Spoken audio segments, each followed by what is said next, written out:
Tamam abi. Biz siyah diyoruz, başkan beyaz diyor abi. Tamam. Ben de söz ver. Tamam. Beyler.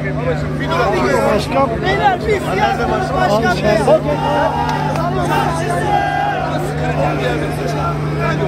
Baba daha kalabalık başkan. Tamam, güvenlik için.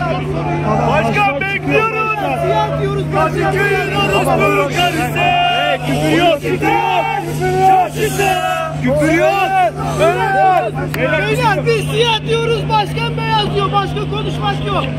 Biz siyah, başkan beyaz. Başka konuşmak yok. Hadi. Başkan yok.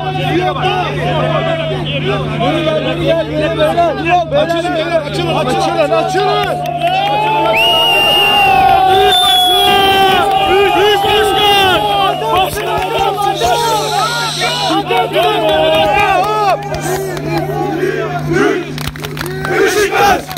Beşiktaş!